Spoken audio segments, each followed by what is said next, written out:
బాధలున్నా, ఇబ్బందులున్నా, సమస్యలున్నా, ఏమున్నా గుర్తుపెట్టుకోండి. నా ఫ్యామిలీ ప్రాబ్లమ్స్ ఉన్నా, ఫైనాన్స్ ప్రాబ్లం ఉన్నా, మనుషుల వల్ల సైన్సెస్ ఉన్నా, నాకు ఎంత ఉన్నా ఒక నేను చనిపోతాను. చనిపోయిన నా శరీరం నిద్రలోకి వెళ్ళిపోతుంది, నా ఆత్మ రెస్ట్లోకి వెళ్తుంది.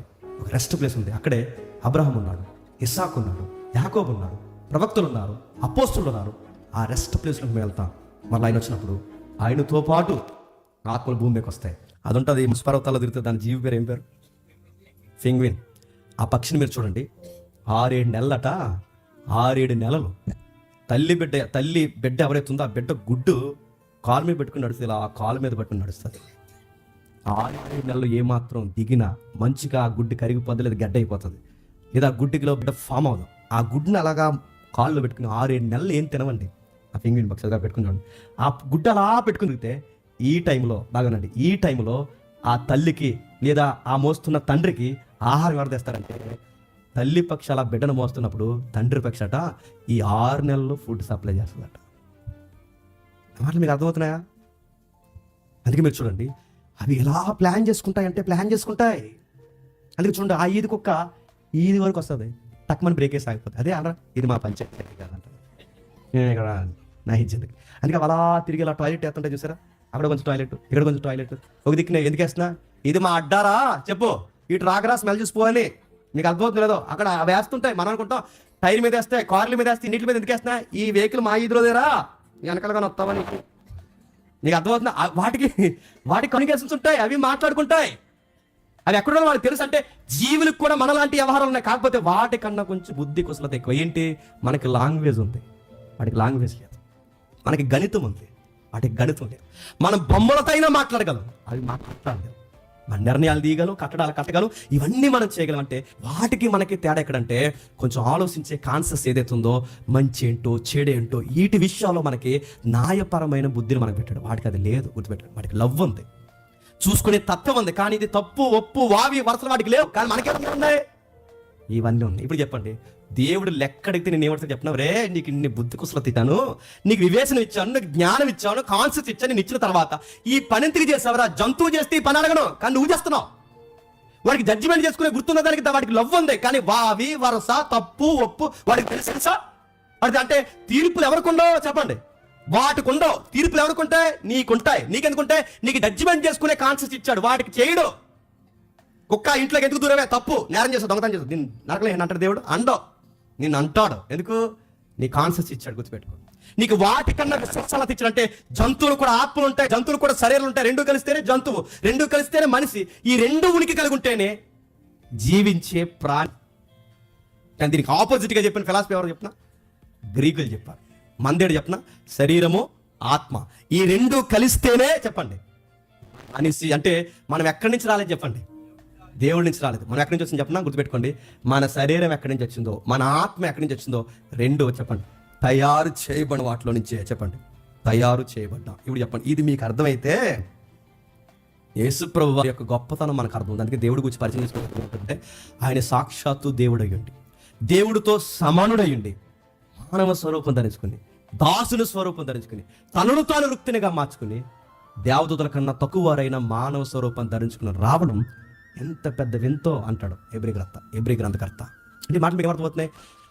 దేవుని ముందు దేవదూతలు సర్వెంట్స్గా ఉన్నారు. దేవదూతల కన్నా తక్కువ వారు ఎవరు చెప్పండి? మనుషులు. ఏ విషయంలో? మరణ విషయంలో. మరణిస్తారు. మరణ విషయంలో దేవదూతల కన్నా తక్కువ వారు కనుక, సర్వెంట్స్ కన్నా అంటే దేవదూతల కన్నా మనుషులు తక్కువ, మనుషుల కన్నా ఇంకా తక్కువ ఎవరు చెప్పినా? దాసులు. దాసులు ఇంకా ఎవరు తక్కువ చెప్పినా? తనను తాను రుక్తిని కదా. ఆ గ్రేడ్కి దిగిపోయాడట ఎవరు చెప్పండి? యేసుక్రీస్తు వారు. వచ్చి ఆయన అన్నాడట, పేతురు అడుగుతున్నాడు, ప్రభువా అన్నీ వదిలి వచ్చేస్తున్నాం, మాకేమిస్తావు ప్రభు అంటే, యూనివర్స్ రీస్టార్ట్ అవుద్ది అన్నాడట. అంటే ఏంటి ప్రభువా? వాళ్ళకి అర్థమైంది కదా, అడగలేదు కోసం మనం అడుగుతున్నాం. రీస్టార్ట్ అంటే ఈ న్యూ వరల్డ్ ఒకటి ఫామ్ అవుద్ది, రీస్టార్ట్ అవుద్ది. అంటే పునరుద్ధానం అంటే ఏంటి తెలుసా? పునరుద్ధానం, రెజరెక్షన్ అంటే దాని అర్థం ఏంటి చెప్పిన? రీస్టార్ట్ అని. అంటే మళ్ళీ స్టార్ట్ అవుద్ది. ఏం స్టార్ట్ అవుద్ది? అంటే ఆదాము చనిపోకుండా ఉండేవాడే. నమ్మకం అర్థమవుతుందో? ఏదైనా తోటలో ఆదాము ఎప్పటికీ చనిపోని జీవితం ఉందే, ఎప్పటికీ నశించిన జీవితం ఉందే, ఎప్పటికీ ఆకలైన జీవితం ఉందే, ఎప్పటికీ రోగం రాని జీవితం ఉందే, ఎప్పటికీ గొడవలు లేని జీవితం ఉందే, ఎప్పటికీ ఆహారం వండుకోలేసిన అవసరం లేని జీవితం ఉందే. ఆ జీవితం మళ్ళీ చెప్పండి మళ్ళీ స్టార్ట్ అవుతుంది. దాన్నే ప్రపంచ పునరుజ్జన్మ అంటే ఏంటి? ఈ భూమి మళ్ళీ నూతన భూమిగా పుడతాది, ఈ ఆకాశం మళ్ళీ నూతన ఆకాశంగా పుడతాది. ఈ శరీరం మట్టిలో పెడుతున్నావే, ఈ శరీరం మరలా చెప్పండి నూతనంగా లేస్తాది. ఇది జరుగుద్దనడానికి మా దగ్గర ఉన్న ఎవిడెన్స్ ఏంటంటే అంటూ పౌలు అంటున్నాడు, ఇది జరుగుద్దనడానికి మా దగ్గర ఉన్న ఎవిడెన్స్ ఏంటంటే ఆయన ముందుగా ప్రథమ ఫలముగా తిరిగి లేచాడు. ఇది మా ఫెయిత్ అన్నాడు ఆయన. ఇది మా విశ్వాసం. ఎలా నమ్ముతున్నాం జీసస్ అంటే ఆదాము పోగొట్టిన జీవితం, ఆ ఆదాము పోగొట్టిన జీవితం చెప్పండి ఈ ఆదాము ఇవ్వడానికే భూమి మీదకి వచ్చాడు. ఇప్పుడు చెప్పండి, మరి చనిపోయిన వాళ్ళందరూ ఏమవుతున్నారండి? చెప్పాలి. చనిపోయిన వాళ్ళందరూ ఏమవుతారంటే క్రైస్తవ ప్రసంగాల్లో తీరి, మొదటి శతాబ్దపు తీరి, ప్రభు ప్రసంగాల్లోని ఆంతర్యం ఏంటంటే ఈ చనిపోయిన వాళ్ళందరూ ఏమవుతారంటే రెస్ట్ ప్లేస్లో ఉన్నారట. వాళ్ళందరూ రెస్ట్ ప్లేస్లో ఉంటారట. ఆయన వచ్చినప్పుడు ఆయనతో పాటు వస్తారట. వచ్చిన వారు ఎక్కడెక్కడైతే ఆ శరీరాలు కప్పెట్టారు, రాజమండ్రిలో కప్పెట్టారు, మండపేటలో కప్పెట్టారు, ఎక్కడ కప్పెట్టారు శరీరాలు, ఈ కప్పెట్టిన శరీరాలు మళ్ళీ చెప్పండి ఆత్మలో శరీరం కలుస్తాయట. అప్పటి వరకు ఆత్మకు శరీరం లేనంత కాలము, పౌలు పత్రిక మీరు ఇంటికి వెళ్ళి చదవండి, ఆత్మకు శరీరం లేకపోతే వస్త్రం లేని దేహం ఎలా నగ్నంగా ఉంటుందో ఆత్మకు కూడా శరీరం లేకపోతే చెప్పండి అంటే అలా ఉండదు. అర్థమే పడుతున్నాడు. నగ్నం దేహంలానే ఉంటుంది. గ్రీకులు ఏమన్నారు? అది ఇంకెప్పటికీ వెళ్దో చెప్పండి, అది ఎక్కడ ఉండిపోతే దానికి సమాధానం కూడా ధ్యానించకండి అన్నారు. కానీ క్రైస్తవం ఏమని చెప్పినా నీ ఆత్మే కాదు చెప్పండి శరీరం కూడా వెళతాది. అందుకే బాధలున్నా, ఇబ్బందులున్నా, సమస్యలున్నా, ఏమున్నా గుర్తుపెట్టుకోండి, మనం దేన్ని బట్టి బతుకుతున్నామంటే నాకు ఫ్యామిలీ ప్రాబ్లమ్స్ ఉన్నా, ఫైనాన్స్ ప్రాబ్లం ఉన్నా, మనుషుల వల్ల క్రైసిస్ ఉన్నా, నాకు ఎంత ఉన్నా ఒక నేను చనిపోతాను. చనిపోయిన నా శరీరం నిద్రలోకి వెళ్ళిపోతుంది, నా ఆత్మ రెస్ట్లోకి వెళ్తుంది. ఒక రెస్ట్ ప్లేస్ ఉంది. అక్కడే అబ్రహాం ఉన్నాడు, ఇస్సాకు ఉన్నాడు, యాకోబు ఉన్నాడు, ప్రవక్తలు ఉన్నారు, అపోస్తులు ఉన్నారు. ఆ రెస్ట్ ప్లేస్లోకి మేము వెళ్తాం. మళ్ళీ ఆయన వచ్చినప్పుడు ఆయనతో పాటు ఆత్మలు భూమి మీదకి వస్తాయి. ఈ శరీరము ఆత్మ రెండు కలుస్తాయి. ఈ రెండు కలిసిన తర్వాత ఒక నిశ్చత్వమైన ఒక న్యూ యూనివర్స్ స్టార్ట్ అవుతుంది. దాన్నే పేతురు గారితో ప్రభు అంటున్నాడు ప్రపంచ పునర్జన్మ. ఆదాము ఉన్నప్పుడు ఉండేదే భూమి, ఆ భూమి. ఆదాము ఉన్నప్పుడు ఉండేదే ఆకాశం, ఆ ఆకాశం. ఆదాము ఉన్నప్పుడు ఉండేదే ఆకలి లేని జీవితం, ఆ జీవితం వస్తుంది. అందుకే ప్రకటనలు ఏమంటారంటే ఆ రోజు మనకి ఎలా ఉంటుందంటే చెప్పండి ఆకలి ఉండదు, దప్పిక ఉండదు, సూర్యుడు ఉండదు, వ్యాధి ఉండదు, బాధ ఉండదు, అసలు సూర్యుడితో పనే లేదు. నిత్యం అంతా ఎవరుంటారు చెప్పండి గొర్రె పిల్ల దేవుడు మనకు నిత్యము తోడై ఉంటాడు. ఇది క్రైస్తవ విశ్వాసం. అంటే ఒక నూతన యుగం ప్రారంభమవుతుంది. నా మాటలు మీకు అర్థమవుతున్నాయి లేదు అంటే ఉనికి చెప్పండి మళ్ళీ స్టార్ట్ అవుతుంది. అట్లా స్టార్ట్ అవుద్ది. ఎలా స్టార్ట్ అవుద్ది? ఆ పూర్వం ఉండేదే ఏదైనా తోటలో ఆ వైభవం మళ్ళీ వస్తుంది. దాన్ని పోగొట్టాడు ఎవరు చెప్పండి? ఆదాం. ఆ పోగొట్టిన దాన్ని మళ్ళీ కట్టడానికే చెప్పండి దేవుడు భూమి మీదకి వచ్చాడు. ఇది చెప్పొచ్చో లేదో మళ్ళీ అంతా చెప్పకపోతే ఒక గొడవ, చెప్తే ఒక గొడవ. అయినా చెప్తున్నా, వీలైతే ఎవడైనా దీన్ని క్వశ్చన్ చేస్తే దాని మీద డిబేట్ కూడా చేయడానికి మనం రెడీగా ఉన్నాం. ఎందుకంటే దైవత్వం అనేది అర్థం అవ్వట్లేదు. అంటే ఇప్పుడు మీరు చెప్పిన దాని ప్రకారం మీకు ఒక విషయం అర్థం నేను ముగించేస్తున్నాను. అంటే మనం పరలోకం వెళ్ళకపోతే మరి పరలోకం కూడా ఏంటి? నా మాటలు మీకు అర్థం అవసరం లేదు. మనం పరలోకం వెళ్ళకపోతే పరలోకం కూడా ఏంటి? మరి అది ఉన్నది ఎందుకు? అందుకే బైబిల్ ఏముందంటే మనం పరలోకం వెళ్ళడం కాదు, కంగారు అయిపోకండి, మనం పరలోకం వెళ్ళడం కాదు, పరలోకము ఈ లోకము చెప్పండి మళ్ళీ అనుసంధానం అవబోతున్నాయి. అందుకే దేవుడు తయారు చేసినప్పుడు ఎలా తయారు చేసి చెప్పిన పరలోకాన్ని భూలోకాన్ని రెండింటిని మిళితం చేసే గుర్తుపెట్టుకోండి. ఒకదానొకటి అవినాభావ సంబంధంతోనే తయారు చేశాడు. అందుకే ఒక సైకిల్కి 2 చక్రాలు ఉంటే ఫ్రంట్ వీల్ తిరుగుతున్నప్పుడు బ్యాక్ వీల్ కూడా అలాగే తిరగాలి. కానీ రివర్స్ సైడ్ చెప్పిన ఫ్రంట్ వీల్ బాగానే వెళ్ళింది చెప్పండి, బ్యాక్ వీల్ బ్యాక్. అందుకే వాళ్ళ ప్రార్థన ఏమని చేశారంటే పరలోకమందు నీ చిత్తం నెరవేరుతుంది చెప్పండి, భూమి యందు నీ చిత్తం. అంటే ఆ యూనివర్స్ బాగా చెప్పండి, ఏ యూనివర్స్ బాగాలేదు. అందుకే దేవా నువ్వే ప్రాజెక్ట్ చేయబోతున్నట్టు దేవుడు ఒక యూనివర్స్ స్టార్ట్ చేస్తున్నాడంట, పునాదులు కలిగిన చెప్పండి ఆ పట్టణం. దాని కొరకు ఎవరు ఎదురు చూశారట? అబ్రహాము, ఇస్సాకు, యాకోబు. ఆ పునాదులు కలిగిన పట్టణం ఎక్కడ కడుతున్నారు అనగానే కొంతమంది అన్నారు పరలోకంలో కడుతున్నారు, నాకు పెద్ద రూమే కడుతున్నారు అన్నారు. పెద్ద రూము పరలోకంలో కడుతున్నా, ఒక పెద్ద రూమే కడుతున్నాడు. దేవుడు పునాదులు కలిగిన పట్టణం కడతాడు. ఆ పట్టణంలో సింహాసనాలు ఉంటాయి. నేను ఇటే కూర్చుంటా, మీరు ఇటే కూర్చుంటే నేను ఆ పైన కూర్చుంటాను. ఇంకా ఆయన ఏకంగా అటు ఇటు కదా, ఇంకా యేసుప్రభువు వారు అటే కూర్చుంటే నేను ఇటే కూర్చుంటాను. పరలోక పట్టణం ఎక్కడో కడుతున్నాడు, ఆ పట్టణం కాదు. మీకు అర్థమైపోయే సమాధానం ఒకసారి ప్రకటన తీయడం ముగించేద్దాం. ప్రకటన గ్రంథం పునాదులు గల పట్టణం కోసం మాట్లాడుతూ ప్రకటన 21 అధ్యాయం అనుకుంటా మొదలు వచ్చును. ప్రకటన గ్రంథం 21 అధ్యాయం. అంతటా నేను క్రొత్త ఆకాశం క్రొత్త భూమిని చూసి తిని, మొదటి ఆకాశము మొదటి భూమియు గతించెను, సముద్రం ఇకను లేదు. మరియు నేను నూతనమైన యెరూషలేమును పరిశుద్ధ పట్టణము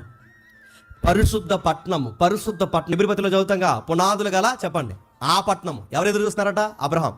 ఆ పట్టణమే ఈ పట్టణం. ఇక్కడ కనబడుతున్న పట్టణమే ఆ పట్టణం. యేసుక్రీస్తు వారు మాట్లాడతారుగా, నివాస స్థలాలు ఏర్పడుతున్నాయని. అవే ఇవన్నీ ఒకే దానికి సంబంధించినవి. ఆ పట్టణమే చెప్పండి ఈ పట్టణము. ఈ పట్టణానికి సంబంధించిందే అక్షయత, అంటే కయ్యత కాని అక్షయతకు సంబంధించిన శరీరము, పట్నం, ఇవన్నీ ఒకే దానికి వాడిన పదాలు. ఈ వాడుతున్న పట్టణంలో ఒక పట్టణం తయారు చేయబడుతున్నట్ట. అది తన భర్త కొరకు అలంకరింపబడిన పెండ్లి కుమార్తె వలె సిద్ధపరచబడి పరలోకమందున్న దేవుని యొద్ద నుండి చెప్పండి దిగి వస్తుంది. ఇప్పుడు చెప్పాలి, నేను ముగించేస్తున్నాను. పరలోకం నుంచి పట్టణం దిగి వస్తుందా? చూసి చెప్పండి. పరలోకం నుంచి పట్టణం దిగి వస్తుందా? మనమే పట్టణంలో పోతామా? చెప్పాలి. మనం పట్టణం దగ్గర పోతామా? పట్టణం ఎక్కడికి వస్తుందా? ఒక న్యూ సిటీ స్టార్ట్ అవుతుంది. దాని పేరు ఏంటి చెప్పిన? యెరూషలేము అంట. అది పరలోకం అంట. అది పరలోక పట్టణం అంట. అది భూమి మీద, అంటే ఈ నూతన ఆకాశం నూతన భూమి కలిసి దేనితో అనుసంధానం చేయబడుతున్నాయంట? పరలోకము చెప్పండి, ఈ లోకము అనుసంధానం చేయబడుతుంది. అందుకే ఆదికాండం చదువుతున్నప్పుడు దేవుడు అస్తమాలు చెప్పండి వస్తూ వెళుతుంటాడు. ఎక్కడికి? ఏదైనా తోటలో. కానీ రావడం ఎందుకు మనిషి చెప్పండి? యూనివర్స్ డిస్టర్బ్ అయింది. ఇక ఆ యూనివర్స్తో బంధం తెగిపోయింది. అందుకే మనం ఏమేమంటే పూర్తిగా ఆయనకి వ్యతిరేకం. మళ్ళీ దీన్ని బాగు చేయడమే ప్రపంచ చెప్పండి పునర్జన్మ. అంటే మళ్ళీ దానితో అనుసంధానం చేయబడి, దానితో ఏకీవించి ఈ లోకము, ఈ భూమి నూతన భూమిగా, ఈ ఆకాశం నూతన ఆకాశంగా, ఆ పరలోకం, ఈ భూలోకం, ఈ ఆకాశం కలిసి చెప్పండి మళ్ళీ కొత్త, ఆ పాతది ఏదైతుందో అదే కొత్తగా మళ్ళీ చెప్పండి ఉద్భవించబోతుంది. దీన్నే రీస్టార్ట్ అంటారు. దీన్నే ప్రపంచ పునర్జన్మ, దీన్నే రెజరెక్షన్ అంటారు. ఇది క్రిస్టియానిటీ చెబుతుంది. వాళ్ళేం చెప్పారు? తాతయ్యడమ్మ అంటే చెప్పండి దేవుడి దగ్గర ఎవరు వెళ్ళరు, గుర్తుపెట్టుకోండి. దేవుడే చెప్పండి ఒక నూతన పట్టణంలోకి రాబోతున్నాడు. నువ్వు వధువి చెప్పండి, ఆయన వరుడు. ఆయన ఎలా కాపురం చేయబోతున్నాడు అంటే ఆయన చెబుతాడు మీకు కిందికి వెళితే, ఇదిగో దేవుడి నివాసం మనుషులతో కూడా ఉన్నది, ఆయన వారితో కాపురముండును, వారు ఆయన ప్రజలయ్యుందురు, దేవుడు తానే వారి దేవుడయ్యుండి వారికి తోడయ్యుండి కాపురం. ఆ కాపురం పెట్టే పేరు పట్నం. ఆ పట్నంలోనే ఆయన ఉంటాడు, ఆ పట్నంలోనే నువ్వు ఉంటావు, ఆ పట్నంలోనే మనం ఉంటాం. మనందరం కలిసి చెప్పండి నిత్యము త్వరలోనే జీవించబోతున్నాం. ఎందుకు నమ్మండి. అంతేగాని ఉల్లిపాయలు అయిపోయినాయి, గ్యాస్ అయిపోయింది, ఏడు ప్రభావ మాకు ఇంకా మోసం తగ్గలేదు, ఇది కాదు. మన దేవుని ఎందుకు నమ్ముతున్నాం అంటే, నాకు బాధ ఉన్నా, ఇబ్బంది ఉన్నా, సమస్య ఉన్నా, ఏమున్నా ప్రభా ఇవన్నీ ఇప్పుడే ఉంటాయి తప్ప నువ్వు ఇవ్వబోతున్న రాబోతున్న నూతన జీవితంలో నా శరీరానికి బాధ ఉండదు, నా ఆత్మకే బాధ ఉండదు.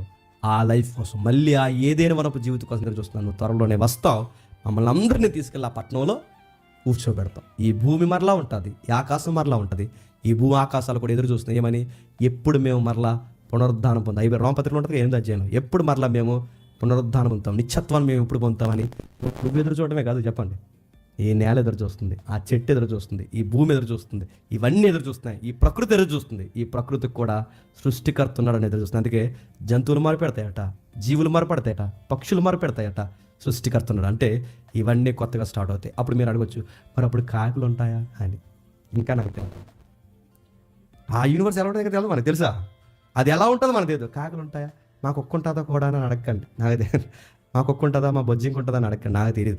అది ఎలా ఉంటుంది తెలియదు, మొత్తం మీద కొత్తగా ఉంటుంది. అది ఎలా ఉంటుందంటే ఆ యెషయా గ్రంథంలో అంటాడు, సింహము ఇంకా సాధుజీవు, గొర్రె పిల్ల ఒకే దిక్కున ఉంటాయి అంట, బాలుడు నాగుపాము ఒకే దిక్కున, అవి కరుచుకోవట, కుట్టుకోవట, ఫైట్ చేసుకోవట. అది ఏట్రా లైఫ్ అంటే అదేనట. ఏదైనా వనలో సింహాలు ఉన్నాయి లేదా?